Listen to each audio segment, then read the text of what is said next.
Okay, listen up for a second, because if you're struggling with credit card debt or personal loans or collections, even medical bills, you are not alone. Countless people are struggling with that every single day. And the truth of the matter is, the system is designed to keep people stuck. Every high interest rate, every late fee, it all adds up and it makes it feel impossible to catch up and just get out of the quicksand that is debt. But there is another side to the story. See, PDS debt has already helped hundreds of thousands of people fight back. I'm talking about cutting debt, ending the endless calls, and putting money back where it belongs, in your pocket, not the bank's. They have customized options to help you get out of debt, and there's no minimum credit score required. So whether you owe $10,000 or more, they can create a plan that is tailored to your situation. It's your money, it's your future. Don't let the system decide for you.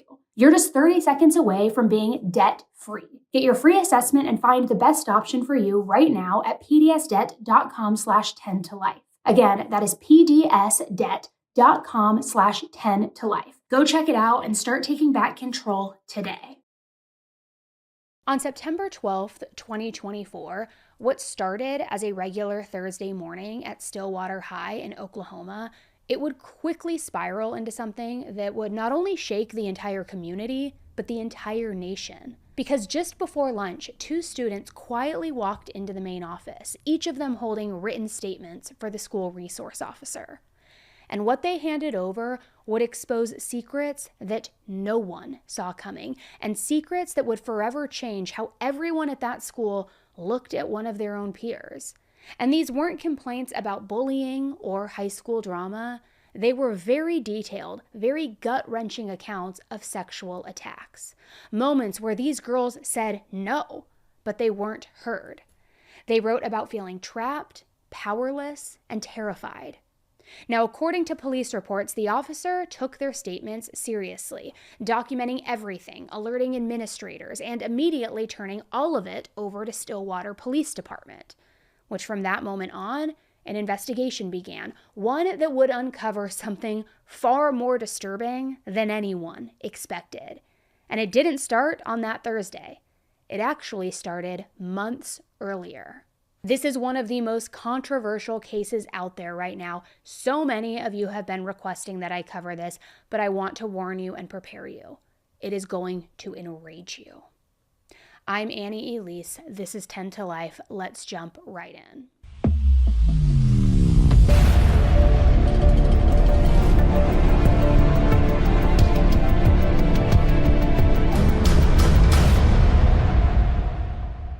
Jesse Mack Butler wasn't some random name in Stillwater, Oklahoma. Everybody knew who he was. He was a 17-year-old student athlete at Stillwater High. He was confident, he was popular, and he was a part of a family that carried real weight in the town. His dad, Mack Butler, was the director of football operations at Oklahoma State University, and his mom, Jackie Butler, was active in local schools and community programs, which in a college town like Stillwater, that really mattered. The Butler name was respected, even admired, and not for nothing, very well connected. But as the investigators started reviewing those reports from these two female students, one name kept coming up again and again: Jesse Butler. Now, as detectives dug deeper, the picture that started to form, it was horrifying. These weren't some isolated incidents or misunderstandings. They were patterns, deliberate, escalating acts of violence. Each report connected back to multiple assaults that had taken place earlier in the year.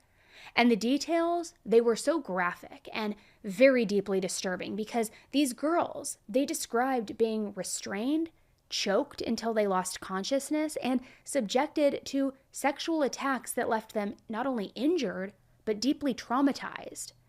They also told the police that Jesse recorded at least one of these attacks.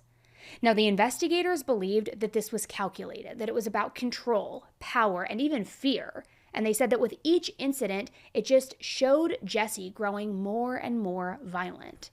One of the girls, as a matter of fact, suffered such severe injuries that she needed surgery. Doctors later told the police that if Jesse had restricted her oxygen for just 30 seconds more, she would not have survived.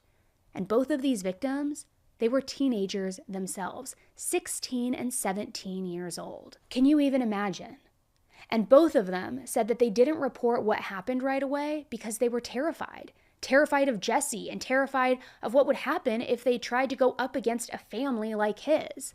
But finally, in the fall of 2024, enough was enough, and they were so incredibly brave and courageous to write down these written statements and pass them over to a trusted adult at their school. And by early March of 2025, detectives finally had gathered enough evidence to take action. So an arrest warrant was issued, and officers headed to the Butler family home in Stillwater, their body cameras recording every single second of it. We're ready to obviously tell our story too. Yeah. Jess, it's Mom. Open the door. It's me. And if you'll just have him step out. Okay. Give me your wallet and phone and stuff. So, okay. Your what? They're in the car. Well, okay, it's fine. It's not locked or anything, is it? Okay. So, can you tell him what you just told me, or? Yeah, so we're here. We're obviously going to place you under arrest. There's a warrant for your arrest. We're going to take you to the jail. I told your mom that she can contact a bondsman, and you shouldn't be very long, but there just is a process for paperwork and stuff. But right now you do have to come with us, and I do have to put you in handcuffs. So turn around for me. You have to put him in handcuffs? Violent harassment, child transport's under in custody. You know we're doing this. It's okay. Do you have a- Yeah. I'll get you out. For me? Alright, stay silent. Rick knows about this. Candy's on this. Dad's on his way. We're coming to get you, okay? Stay strong, okay? Say your prayers. Okay, so he's going to go right to the city of Stillwater jail, and if you'll just contact her, then she does this all the time. She knows what to do. Yeah. Make sure Okay. she knows Stillwater Police Department, not a county. Yeah. Stillwater Police Department. Yeah. On Lewis. Yeah. Yeah. Let them know that perfect. we're the ones that picked him up. And They when don't- you say we are the Stillwater PD. Stillwater PD. Yeah. Okay. That way they don't think he went like straight over and he's over at the county. Awesome experience for a child.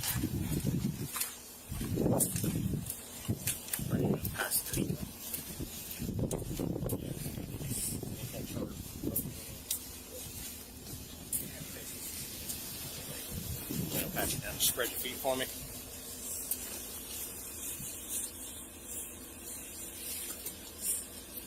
Nothing on your side. That's Jess. Leave it at. Now, I think we can all agree that that body cam footage says a lot without anyone needing to even narrate it. But what stood out to people immediately was how Jesse's mom reacted, because instead of shock or questions or disgust, she just jumped straight into defense mode, saying they already had somebody helping, that his dad was on the way. Then she even told Jesse, "I'll get you out."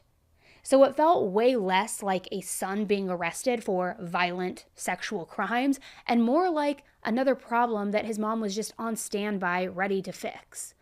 Now, when the officers said that they needed to handcuff him, she sounded shocked by that, almost offended that they would treat her son like a suspect, which that is the only point, in my opinion, where she even seemed remotely disturbed in all of this.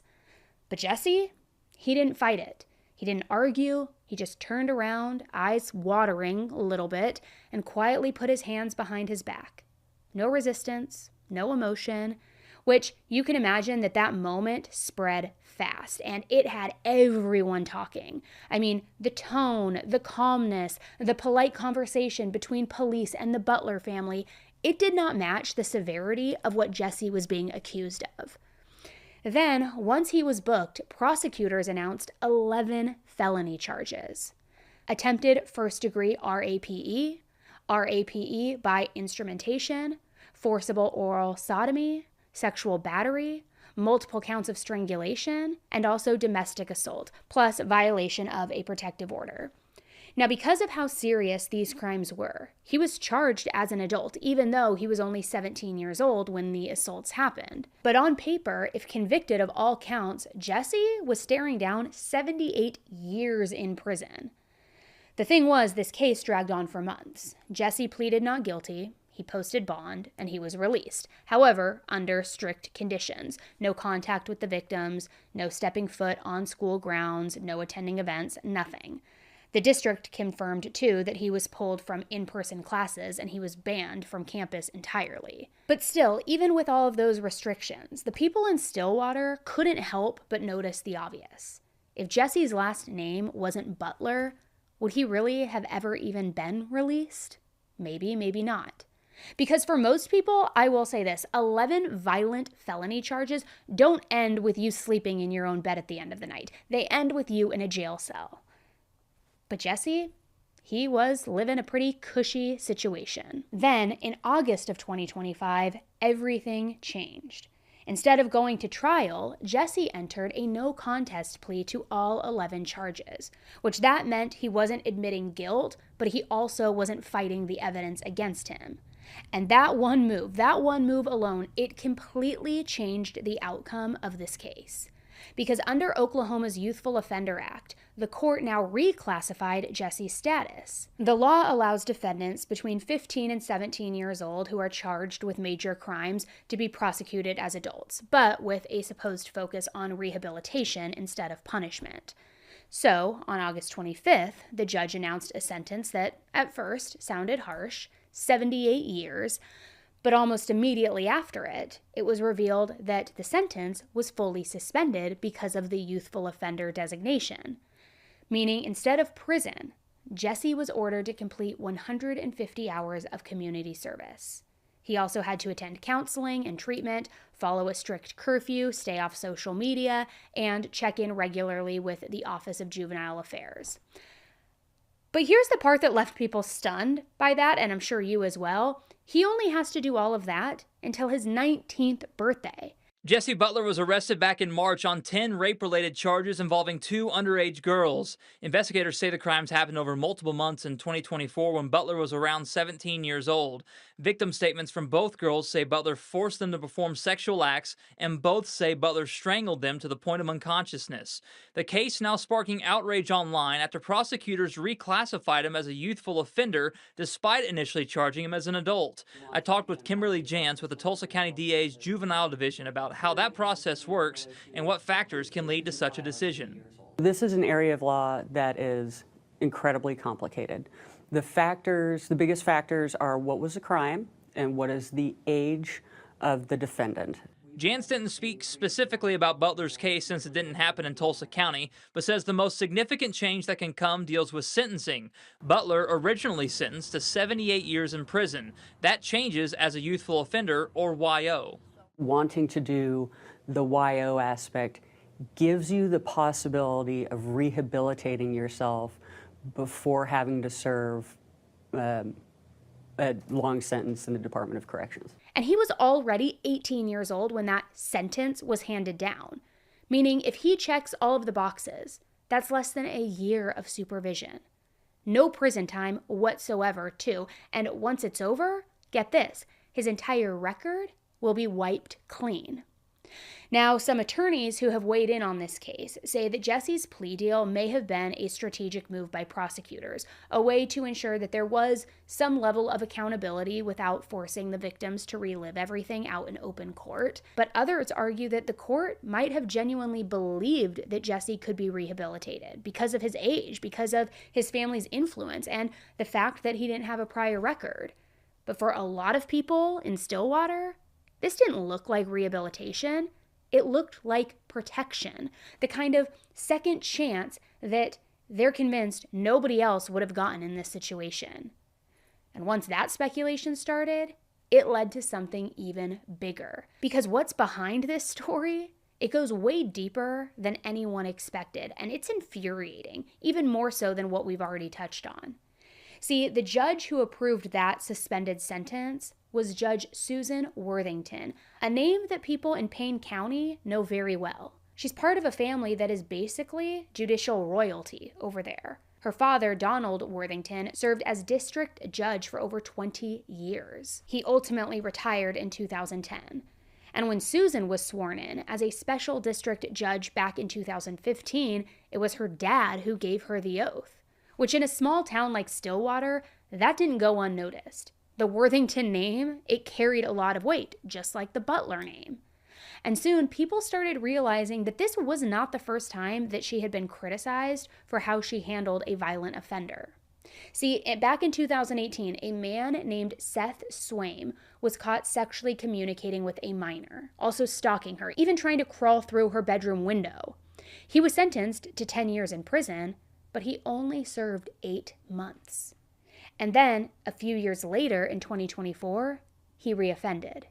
And guess who the judge was that time around? Susan Worthington, again. Now, according to court documents, she cut his bond in half. She cut it from $100,000 down to $50,000, even though Seth was already on the registry and still on probation from his previous conviction. And after that bond reduction, Seth bailed out. And what happened next is infuriating because he allegedly went on to violate a protective order 11 separate times. And each time, Judge Worthington would set his bail somewhere between $500 and $1,000. Which with that, each time, Seth walked free. So now when Jesse Butler's sentence came out, people started connecting the dots. Another violent offender, another pattern of leniency, and another reason to ask the question that everyone was thinking. What is really going on here? Then came the detail that really blew the lid off. Judge Worthington is an OSU alumna. And remember, Jesse's father works in OSU's athletics department as the director of football operations. So of course, it didn't take long for the locals to start whispering that Susan's OSU ties went way deeper than just being a graduate, that she had close relationships with people in the athletic departments and the donors and everybody connected to the program, the same exact circle that Jesse's dad was also a part of. Which now, to be clear, there's no public record proving that any of those relationships played a role in Jesse's case. But in a town like Stillwater, perception matters. And when people saw another violent case ending with what clearly looked like favoritism, that was it. And when the sentence became public, the community erupted. Crowds filled the Payne County Courthouse lawn, all holding signs that read, "Justice for survivors, hold Jesse responsible, no means no." Parents also stood beside students and survivors chanting, "No means no, no justice, no peace." One woman also told reporters, quote, "Almost losing your life and your attacker walks free? That's ridiculous." And for a lot of people, that quote said it all, because remember, 30 seconds more and she would have died. No justice, no peace. We're done. We're done not saying anything. We're done allowing to walk free. We're done seeing the people in charge allowing this to happen. Susan Worthington's got to go! Countless voices echoed through Stillwater Wednesday, their message loud and clear. About 100 protesters, mostly women, demanding justice in a case that's rocked their community. No justice, no peace. Nancy Janae Irving held her sign high. It reads, "No contest, no consequence." For her, this fight is personal. As a, victim myself, I believe that women have the right to, to stand up for themselves and justice to be served, honestly. And none of these girls are getting the justice that they deserve. Inside the courtroom, one of the victims stood and gave her victim impact statement. And she turned to Jesse, very brave, very strong, and she said, "You didn't just put your hands on my neck. You took my voice, my happiness, and my ability to feel safe in my own body." Her words became truly the emotional centerpiece of this entire story, just repeated across headlines, shared online, and echoing in every single conversation about this case. Not long after, an Oklahoma state representative called Jesse's sentence a, quote, "mockery of justice," and also announced plans to push for a grand jury to review it and new legislation that would prevent violent sex crimes from ever qualifying for the youthful offender treatment again. But meanwhile, frustration, it was still boiling over in Stillwater. The Stillwater School District began receiving what police called very concerning calls.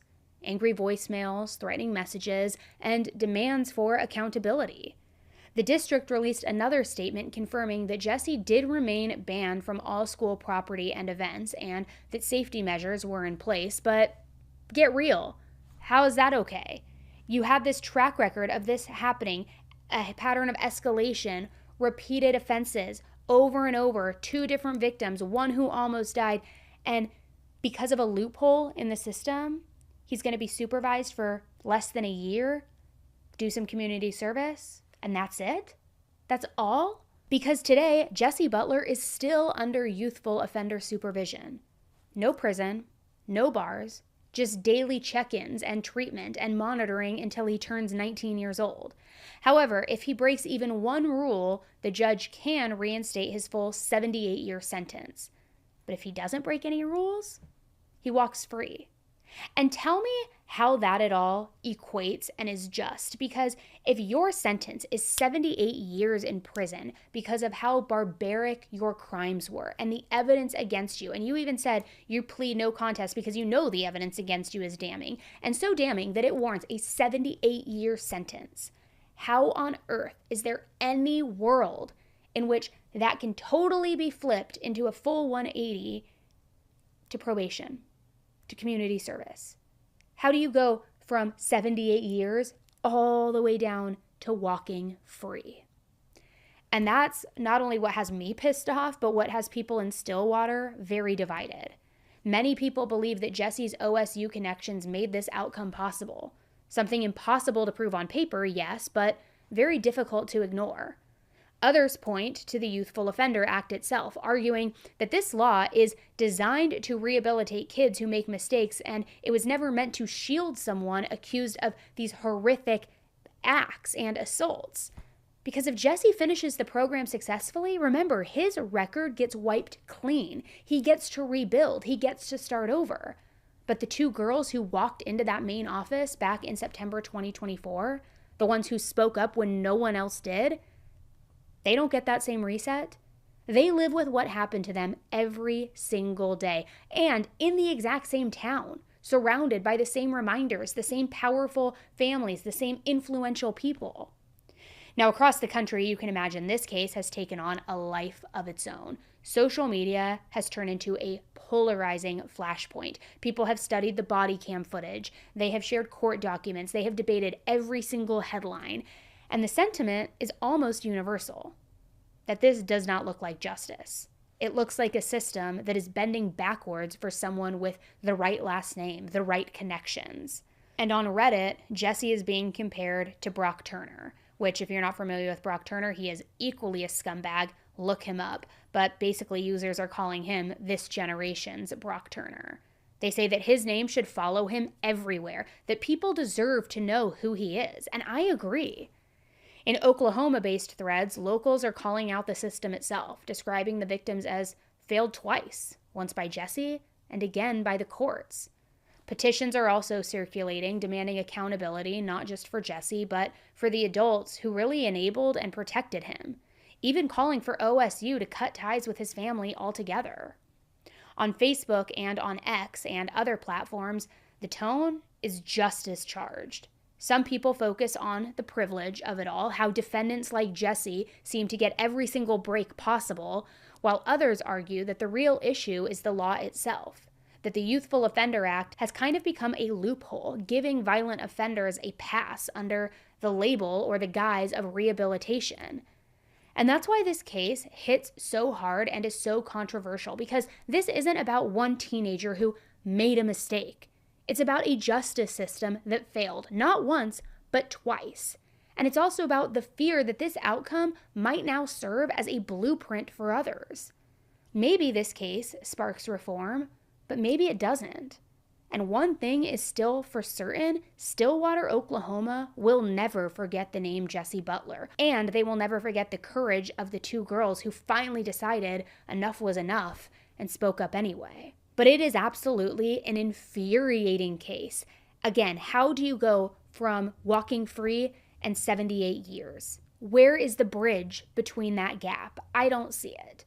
And it does feel like Brock Turner. It also feels like that piece of shit from Is it Utah or Idaho that I recently talked about that got off, and it was both actually, both areas. Another male student athlete abusing his control and power and getting away with it, working the system to his benefit. And like, what about the victims? And again, I'm not trying to harp on this, but I'm trying to make it so that you understand how impactful and important this is.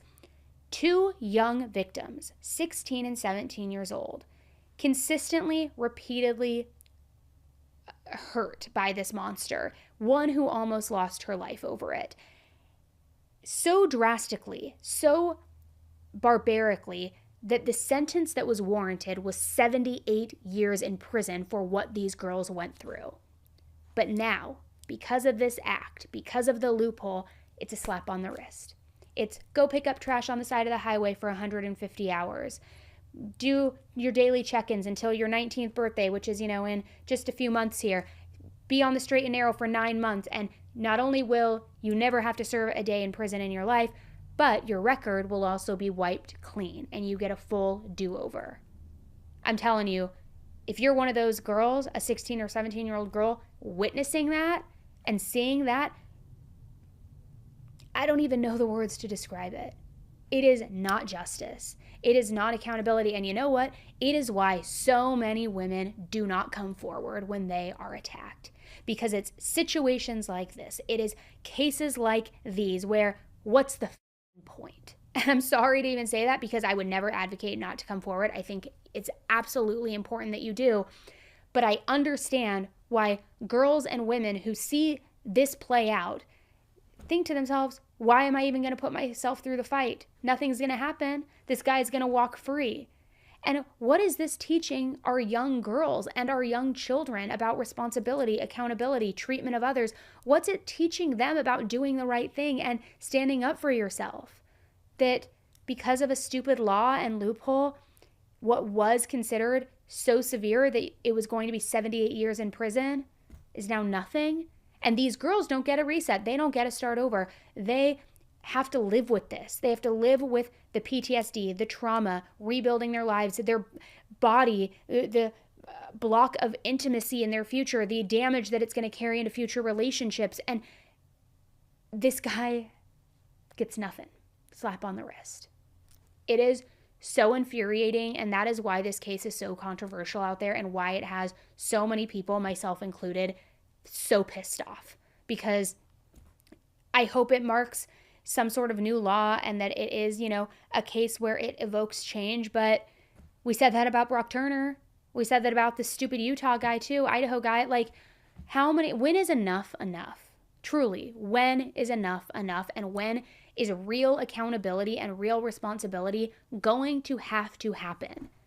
It's sick. It is sick. People are serving more time for smoking weed. Are you kidding me right now? Like, are you freaking kidding me? He almost took this girl's life. 30 seconds longer, she would have been dead. And he video recorded it, taunted them, escalated. This was in the evidence. Yet, people who get caught with a little weed in their pocket on the street are serving more time? People who litter or jaywalk are serving more time? Are you kidding me? Like, what is going on with our justice system? And I'm going off the rails a little bit here, but I am just so pissed off and I just cannot even see straight from this case. It infuriates me. So my point in coming on here today and talking about this case is not only because a lot of you have requested that I cover it, but this case needs attention. It needs awareness. So I beg you, share this link on your social medias, share it in your group text thread, share it wherever you can so that people are aware of what is happening and what is truly going on in the justice system. And let me know below in the comments, what do you think? Do you think that this was just and that the punishment fits the crime? Do you think that it's because there was power and influence in the family name? And what the hell is going on with Judge Worthington? I mean, get a grip. Be a girl's girl for a hot second and do the right thing. This is so sick and disheartening and disturbing for so many different reasons. I could go on and on, so I'm going to reel myself in for a moment here, but thank you for listening. If you're equally as upset as I am, I'm right there with you, and I understand. But thank you for listening. Thank you for hearing about this monster Jesse Butler. And look, even if he's never going to serve a day, The least I can do is put his face out there, make his face known, and make anybody who possibly has access to a computer or phone or tablet know who this guy is. I am going to make it my personal mission, Jesse Butler, that your face is one that nobody forgets. Mark my words, I will re-release this episode multiple times a year if I have to. I will do updates. I will post your photo anywhere. I don't care. Your name needs to be a household name because you are a monster. All right, guys, thanks so much. I'm getting a little heated. I'm going to go take a beat. Also, really quick, I just wanted to let you guys know we have decided to do an amazing Black Friday sale where not only are we slashing all the prices of merch, and you can pick that up for yourself, for the holiday gifts, for whatever you want to do, but we also are offering the lowest membership rate ever for Patreon. So if you've been going back and forth on the fence about if you should join Patreon, now would be the time because it is the lowest rate of the year. Not only offering introductory rates that are super, super low, but also a huge discount on the annual membership. And as a reminder, for what you get in Patreon, you not only get access to every single episode ad-free, but you get access to our 24/7 group chat where we are talking about every case all day long. You get access to exclusive giveaways, bonus videos, bonus episodes, behind the scenes content, all sorts of different like perks and promos. Also, there's a tier where you can talk directly with me, asking me any questions you have, asking me for a personalized video, whether it's a shout out, a piece of advice, whatever it may be. So go to patreon.com/AnnieElise to sign up for that. The sale is going to be active from November 24th to December 1st. And we also are going to have all of our merch on sale for that same window. And you can get that at AnnieElise.com. So again, November 24th to December 1st, then everything goes back to regular pricing. So this is the time to act fast. Thank you for tuning in, and until the next one, stay safe.